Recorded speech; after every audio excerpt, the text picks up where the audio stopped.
Right now it is time to be joined by Arthur Schwartz, the food maven. Arthur joins us, of course, on a Monday morning, rebroadcast also during the week at the noontime hour and on weekends as well.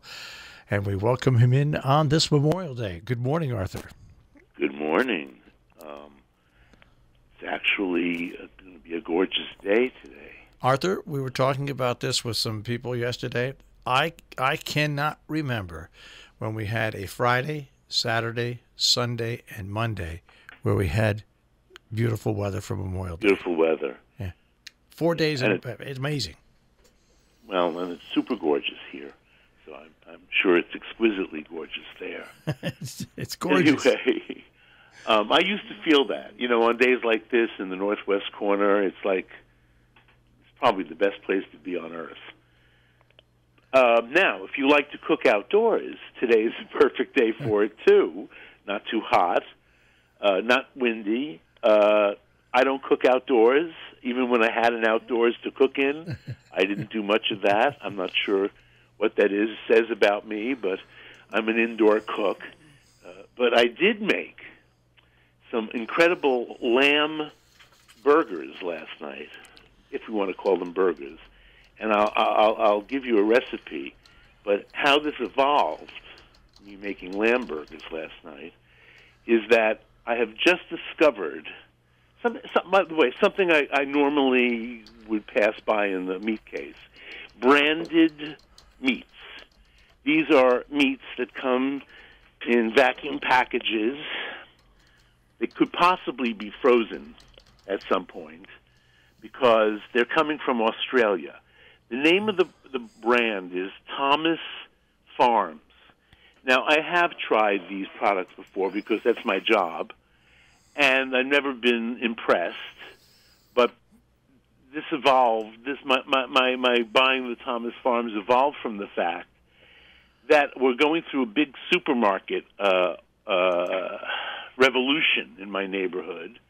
There's a new place I've talked about called Union Market.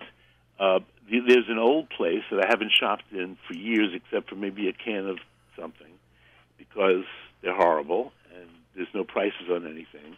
And they appear to be going out of business even though they're denying it. And then there's a third supermarket that I shop in because it has a parking lot.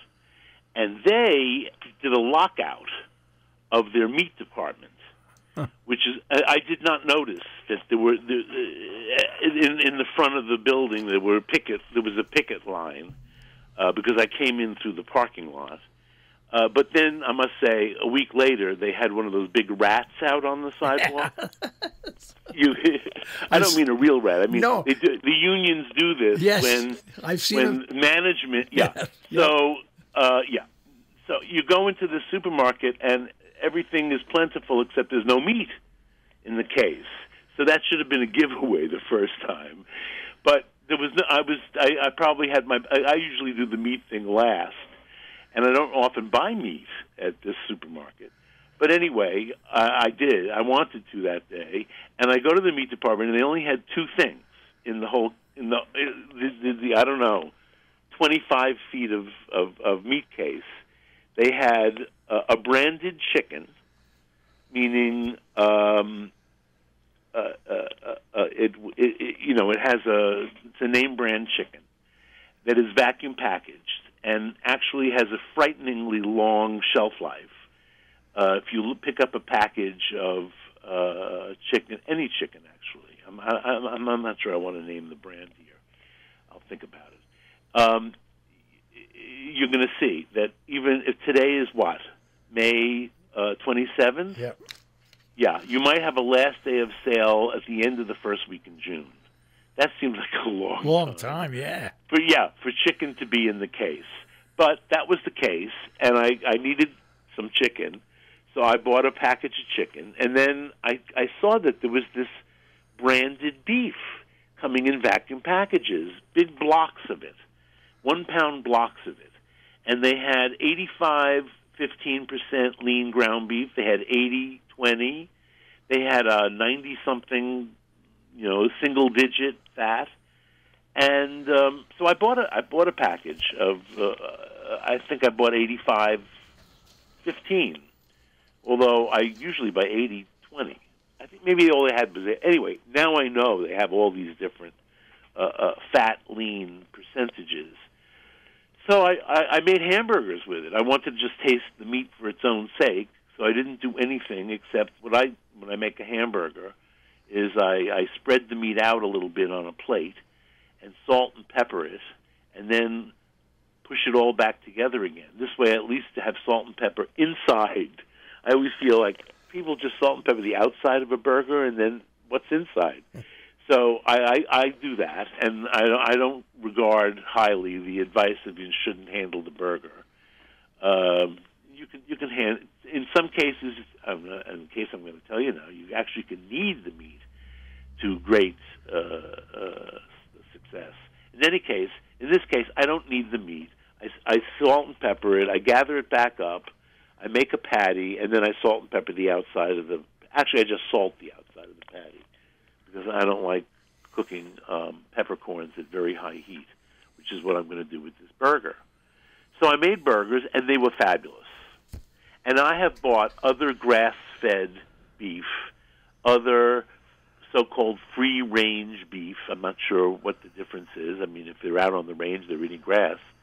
And for those who don't understand what the difference is most American beef is grain-fed.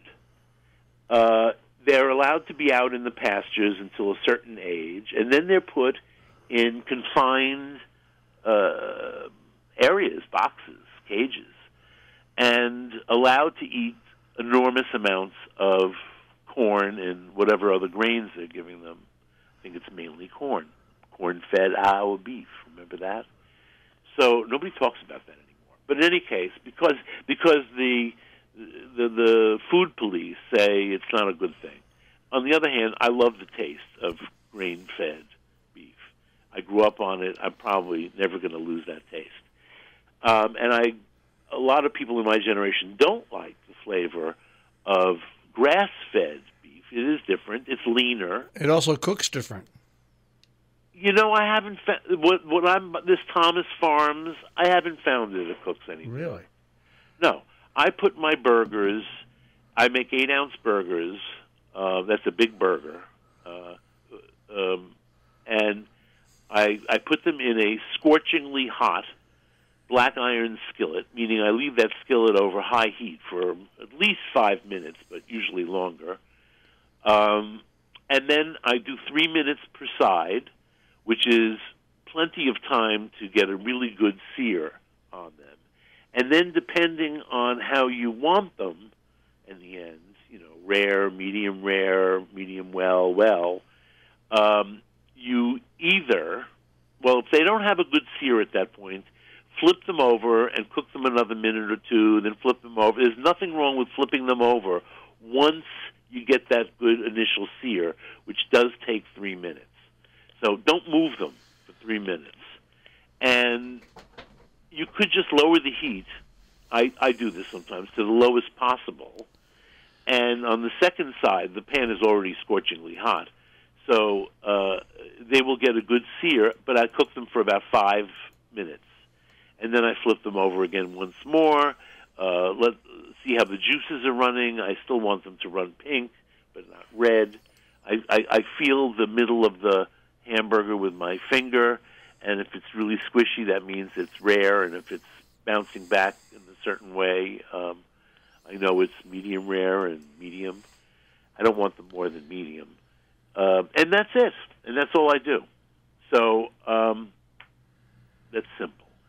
Now, the meat did not have that, I don't know how else to describe it, grass flavor that other grass-fed meat I have bought has. And I've tried several different kinds. But so this is a branded product, and it comes from Australia, where they have enormous stretches of grassy pasture for animals to eat. That said, I bought the Australian lamb the other day because they had that in the store, and I hadn't seen that before.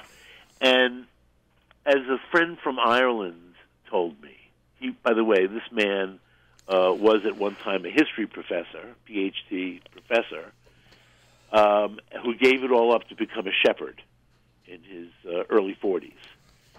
So he explained once that lamb is the only pure meat. Well, of course, he's going to say that because he's a shepherd.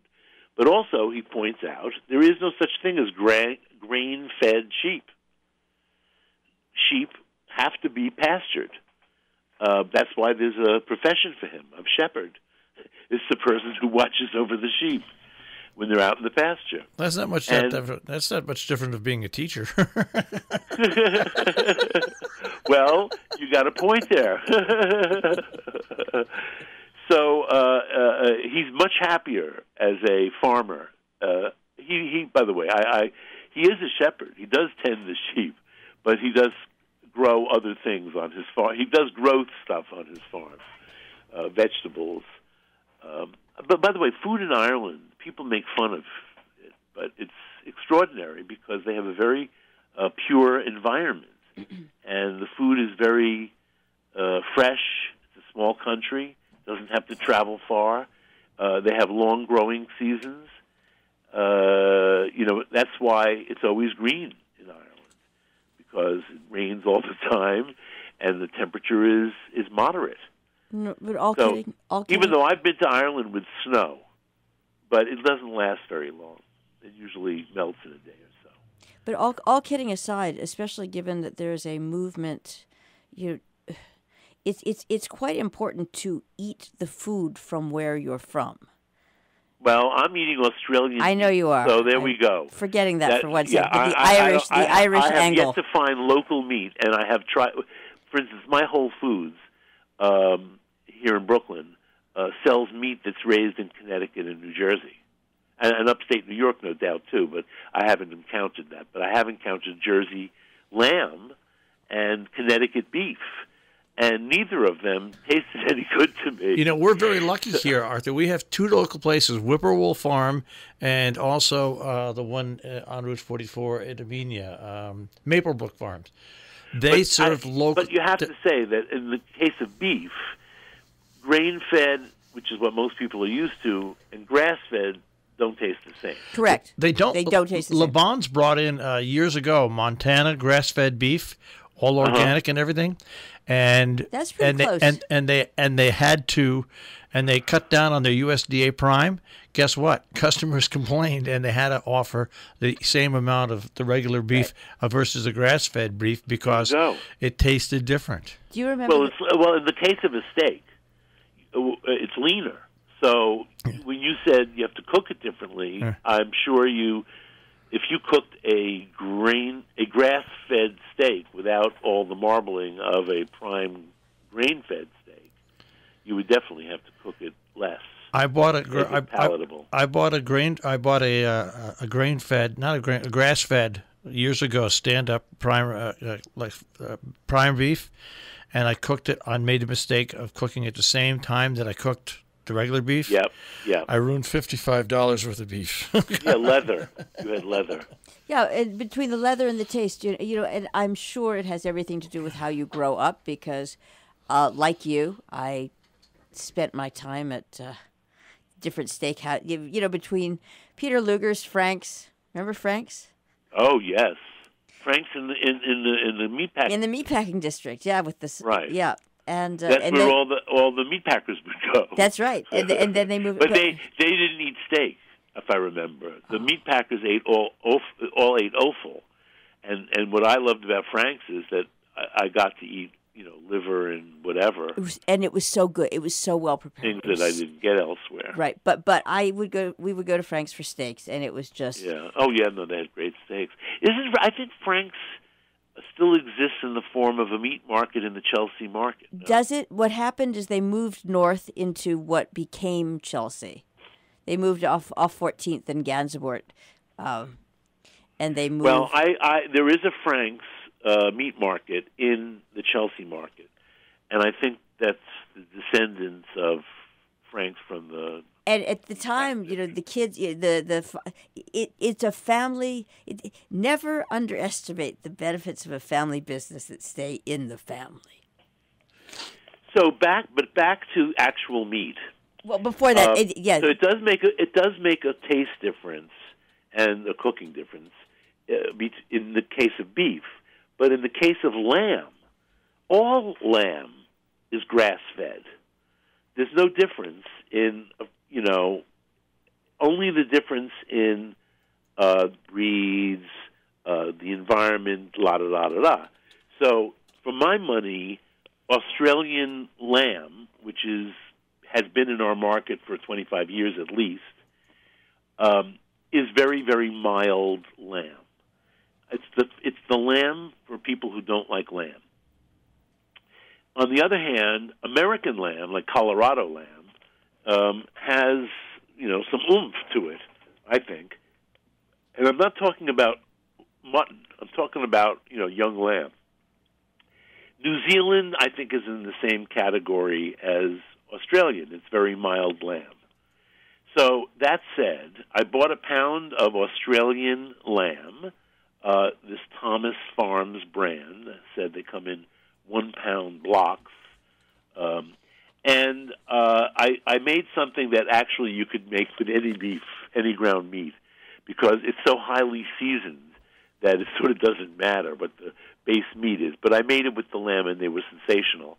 So these are, I call them kefta burgers, as does Joyce Goldstein, whose recipe this is. Joyce was a pioneer restaurateur from California who did a restaurant called Greens that became, a beacon for vegetarian restaurants way back when. Nowadays, I shouldn't say nowadays, but 25 years, I guess, at least, Joyce has been writing cookbooks, and her specialty is Jewish cooking around the world. And this recipe comes from her new Mediterranean Jewish cookbook, which I saw this morning is still selling nicely on Amazon. And it's no wonder. I actually cooked from this book before it was published, and this is the recipe that became something I make at least once a year for the last 2 or 3 years. It's a perfect Memorial Day barbecue recipe, and it's Joyce's kefta burgers. What do we mean by kefta? Kefta is a word for a ground meat, usually a skewer. Kefta, or it could be baked in a casserole. I mean, there are a lot of different keftas. In this case, this is Joyce's original idea, make them into burgers. I'm sure somebody in Israel, Jordan, wherever, makes them into burgers. But anyway, here's the recipe. It's very easy, but it does require some ingredients you might have to go out and buy. I didn't have to go out and buy anything except, I'll get to it, start out with the pound of ground lamb. As I said, I think you could make this with a pound of ground beef, 85-15, or even 80-20, and you'd be fine. Joyce calls for a half of an onion. It was too vague for me. I used a 4-ounce onion, white onion, normal onion, yellow onion. And I grated it on the coarse, into the lamb bowl with the lamb, on the coarse side of my box grater. And then Joyce calls for 3 cloves of garlic, minced. What I did was I used 3 cloves of garlic, 3 nice size, not enormous, but nice size cloves of garlic. And just because I saw somebody do this on TV and I'd never done it before, I grated it on my microplane, a new use for the microplane. It doesn't, it becomes like garlic puree, which is fine in this case. If you mince it, just chop it very fine. 4 tablespoons, which is really a quarter of a cup, of finely chopped flat leaf parsley, Italian parsley. You're throwing this all into the bowl with the 1 pound of meat. And now the dry ingredients: a teaspoon of salt, a teaspoon of Aleppo pepper. Now, Aleppo hardly exists anymore, but the pepper apparently is still being called Aleppo pepper. And it is a not that hot pepper that has an edge, a flavor of sweetness. And I had some in the house, but it was pretty old. And I felt, and it's also, it just didn't smell quite right. So fortunately, my fancy supermarket around the corner has Aleppo pepper. So a teaspoon of Aleppo pepper. I'm sure you can buy it online too. It's a nice ingredient to have because I use it for a lot of things, even though my stuff is old now. A teaspoon of cumin. Well, I'll repeat: a teaspoon of salt, a teaspoon of Aleppo pepper, a teaspoon of cumin, and a teaspoon of Joyce calls for sweet paprika. I used hot paprika, but then I left out the pinch of cayenne pepper, and it was fine. A half a teaspoon of black pepper, a half a teaspoon of cinnamon, and a quarter of a teaspoon of ground ginger, if you happen to have it in the closet. You mix this all together, and in this case, not lightly, you really knead it. Really squish it all. You have to use your hands. I mean, if you can't use your hands to mix ground meat, you can't call yourself a cook. But if you can't, use a big fork. It works a lot better than a spoon. And I've done that in front of people who are squeamish about my squishing it with my hands. And I made 4 burgers with this.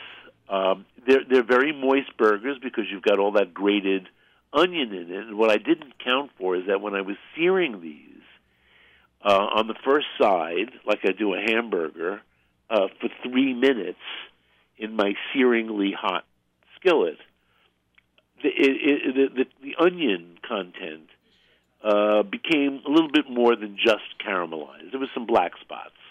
But you know what? They were delicious anyway.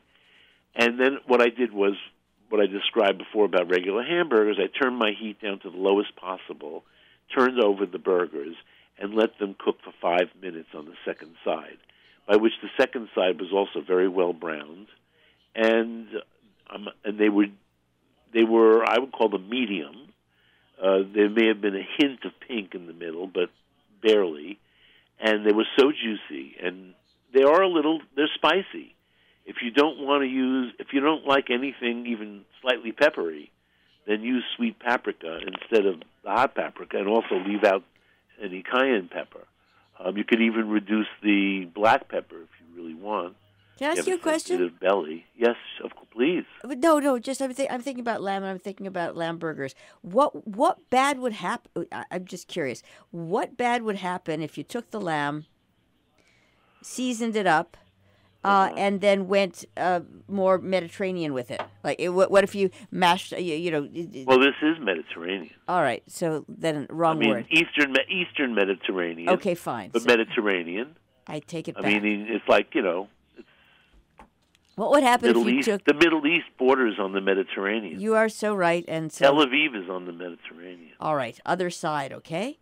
What if you took garlic? What if you took rosemary chopped up? What if you took? Yeah. You can do anything you want with this. I'm just giving you this one because Okay. I fell in love I with wouldn't need it years ago when Joyce published this book. Right. And here I had the lamb. So as I said, you could make this with beef too. I think if you're going to go the rosemary, garlic, that's pretty much all you would really need. Salt, pepper. I'm not sure what other spice you would put in it, making it Italian or Provençal. It's what you serve it or how you serve it. And I served it very Middle Eastern because I had these great zucchini. This is the moment, the first moment for a zucchini, at least down here in Brooklyn. And they're very sweet this time of the year.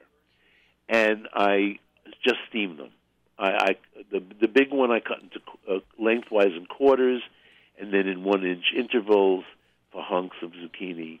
And the smaller ones I just cut in half, and then in 1-inch hunks. And I steam it, and I think steaming is the fastest possible way of cooking most vegetables. I don't do it for health reasons. I do it for ease and speed. And I put water in the bottom of my pot. I use my little collapsible steamer in there.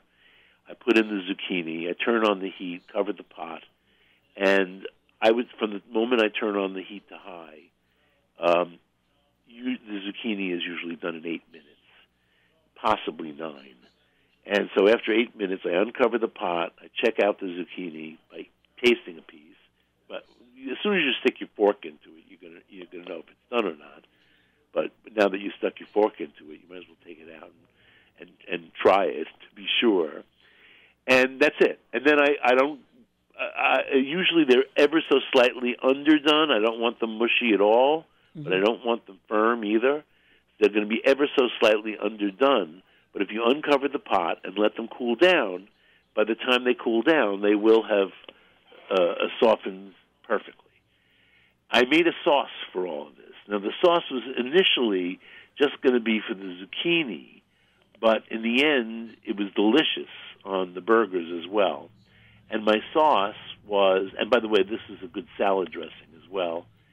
If you don't want to make zucchini, you can sort of put it on anything. I used about a heaping half cup of full strength, meaning full fat, Greek yogurt, which is thick and rich. And I added maybe 2 teaspoons, not even a full tablespoon, or you could use its full tablespoon if you want, of tahini. 1 clove of garlic, very finely minced or chopped, very finely. Or if you want to use that the rasp, the microplane, that's a good thing to use it for. And the garlic has the flavor but not the texture. And then a little salt. I used a couple pinches of salt. Mix that all up very good. And then add enough cold water to thin out the yogurt into a sauce that will pour off of a spoon. Not thin. Not thicker than heavy cream. Not as thick as sour cream. But truthfully, the texture you like. I don't like mine too thick.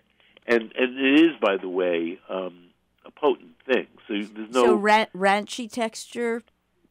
Green I don't know. Some people like thicker, horrible, but not thin. Right. So Anyway, this is delicious on top of the zucchini. And as I was eating it at room temperature, the yogurt sauce was from yogurt right out of the fridge, but the zucchini was at warm room temperature by the time I got to it. I'm thinking, this would be very good as a cold salad. Yeah. And I garnished it. I only drizzled the sauce on top of the zucchini because it looked good that way. And then I garnished it ever so lightly with sumac, which I always keep in my kitchen. That's a Middle Eastern spice. Has a slight, it's red, granulated, and has a slightly lemony, acidic flavor. And I did it mainly for looks, but I also love the taste of sumac. So, and that's it. That was such a good dinner. These very juicy burgers. And the burgers, you could have, I would start eating them without any sauce on them, but maybe after a few bites, you'd put some of that yogurt sauce on them. By the way, using strained yogurt, which is what Greek yogurt is, and thinning it out is a totally wonderful thing to do. It's not the same at all as using the more liquid regular yogurt. I mean, the first time I heard it, I said, why don't I just use regular yogurt? It's thin enough. No, it has a viscosity that yogurt does not have. Right. Got it? Got it. No, it Get sounds... it, got it, good. Get it, got it, good. No, So today I do wish I had an outdoor space to make these. By the way, the same meat mixture, I made them into burgers and I cooked them in my cast iron skillet.